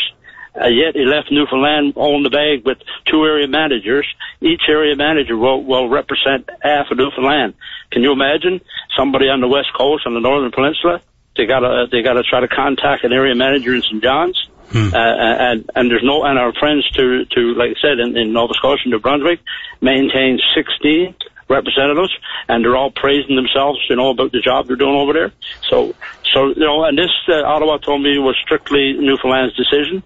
So I'm asking if you can get them to come on and clarify their position. Happy to try and get them on. Guaranteed. Happy to try to do that. I'll send off an email right after the show. Perfect. Appreciate your time this morning, Larry. Good issues you brought up. Thank you. Appreciate it. Take care. Bye-bye. Larry Budd is the president of the Harbour Authority Association of Newfoundland and Labrador. It is time for a break, but when we come back, Bill 42, which is the legislation proposed regarding this seat reduction issue that has become quite the political hot potato, and should be even more than that. It should be about the merits of seat cuts in the first place, but we'll have that discussion and other issues brought forward by the NDP member for Signal Hill, Kitty Vitti, currently still the leader of the party, Lorraine Michael. Don't go away. Welcome back to the show. Let us indeed go to line number 1. Say hello to the NDP member for Signal Hill, Kitty Vitti, the leader of the party, Lorraine Michael. Good morning, Miss Michael. You're on the air. Good morning, Patty, and thank you so much for taking me on. Thank you for calling. Well, I felt I should call, and not only felt it, I know I should call and make some clear statements about our position as a caucus and Bill 42. I'm opposed to Bill 42, both in terms of the content and the timing. While I have said in the past, and I'll still stand by, that I'm open to discussion with regard to the number of seats and whether or not we should have cuts, that's very different from saying that I support what the Premier is doing right now. I think everything that he's doing right now is wrong. It's wrong from the Specifically why? Well, number one, because we have a process in place, a process that he's actually going to continue after this year, and that's the process of every 10 years having the Electoral Boundaries Commission. He's going to stay on that timeline once he does the mess he's going to do this year. We have that in place. It's a tested process.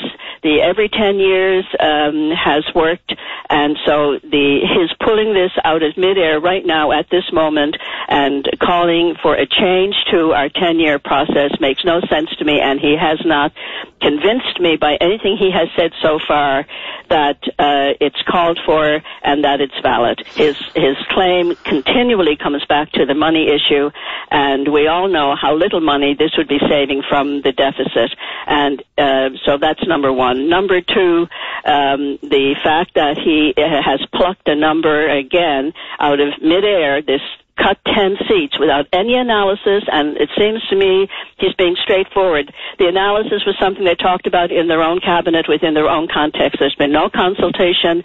There's been no analysis. There's nothing to say that 10 seats at 10 districts, I want to go by districts, that 10 districts should be cut and that there should be a whole realignment then of 38. There's no analysis on that, and to give that number to the commission is putting the cart before the horse. Ask a commission commission to do an analysis of where we are and whether or not cuts would maintain what is the basic principle of our Electoral Boundaries Act, which is equal representation for people with regard to their voice in the House of Assembly. But aren't you indeed trying to change the process yourself then? Because the role is very clear, the Electoral Boundaries Commission. The House of Assembly is responsible for putting forward a benchmark, and they assess the situation, they redraw the boundaries. So you're trying to say that the commission should be all-encompassing. They should determine number of seats if or not and where they end up. I think we should ask them to do an analysis and make recommendations based on their analysis. It's still up to the government to accept or reject that analysis and the recommendations. The commission is not all powerful. All they can do is make recommendations. There's been in our history, we've had a time when the government actually totally rejected every recommendation of the commission and did its own thing, and which met the needs of the ruling government. I certainly would not want to see that happen, but at the same time, all the commission do is make recommendations, but they, along with the government agencies, along with people inside of natural resources who deal with the whole thing of setting maps and looking at the electoral boundaries, along with Elections Newfoundland and Labrador. I mean, there's a whole group of people who are involved in this kind of discussion. It's not just the people who are on the commission. They give direction to the work that needs to be done to help them come up with recommendations. And so that's what I'm asking for, is let them do their work, let them come up with recommendations based on solid analysis, not on the Premier sitting down in Cabinet saying we think it's 10 seats. This is unbelievable. Ms. Michael, I'm really shocked by this. Ms. Michael, why are you and others, especially I would suggest the leaders, how come none of you are talking about the cart in front of the horse scenario that I present and others present, is that any required democratic or legislative reforms may indeed include the reduction of seats, but that would be down the priority list of assessing what reforms are appropriate, the opportunity and process to implement them, and how many seats would accommodate those. I'm a little dismayed that none of our leaders and or politicians of any note are having that conversation. But I think I have been on record with that conversation. For example, the whole discussion of how our House of Assembly runs, the whole discussion around whether or not, the fact that we do not have operative standing committees that deal with issues in committee. I was the first person in the current House of Assembly, going back to 8 years ago, who brought that issue up in the House of Assembly. I remember speaking to people on the government side of the House who, at that time, even though I'm hearing them talking about it now, one of them who's a minister who actually said to me, Lorraine, what do you mean by all these standing committees, all party committees? What are you talking about? He didn't even know that other legislations had standing committees that dealt with legislation even before it came into the House of Assembly. So, I can actually say I helped educate the House of Assembly with regard to the fact that we do not have that. So I want that kind of thing, but I don't want it, the way mixed hodgepodge that the Premier is doing. I want a real process in place. Let's do that. What he's doing right now, it seems to me, is based on his own and his party's own political analysis and their own needs. It's not rushing this whole process, not having the whole electoral discussion, the whole electoral boundaries discussion in a broader picture. All of that is wrong. That's why I cannot support what he's doing on any level. I just think that it's a flawed concept in the first place, and the process, I guess those negotiations or conversations will indeed dominate the House for the next couple of days as Bill 42 goes through its required readings, and I assume filibuster. Is that where we're heading? Oh, I think so, because I certainly will want to raise the issues that we think are important and really encourage people to follow what's happening in the House for the next few days, because I think that's where we are getting the opportunity to raise the issues that we're concerned about and to raise the broader issues. And, this is our way of being able to do it. So if government is going to have us in this week, and if we're going to be here, let's make sure all the money that's being spent to have all the staff who are involved, the people in the broadcasting center, the Hansard people, all the money that's being spent to have us in the House of Assembly this week that'll be used in a meaningful way to bring forward to the public the real issues. And that's what we all depend on the House to do. We know yesterday was pretty unruly. Let's hope for better today. You've had the last word, and I really appreciate your time, Ms. Michael. Thank you very much. Have a nice day. You too. Bye-bye. Bye-bye. All right, Michael is the NDP member for Signal Hill, Guadavada, and currently still the leader of the NDP. Pete Soucy, he'll be here this afternoon with another edition of Back Talk, and Jonathan Richter along this evening with Nightline, and we will indeed pick up this conversation tomorrow morning right here on VOCM, CFCB, and Big Land FM's Open Line. On behalf of the producer, Greg Smith, I'm your host, Paddy Daly. Have yourself a safe, fun, happy day. We'll talk tomorrow. Bye-bye.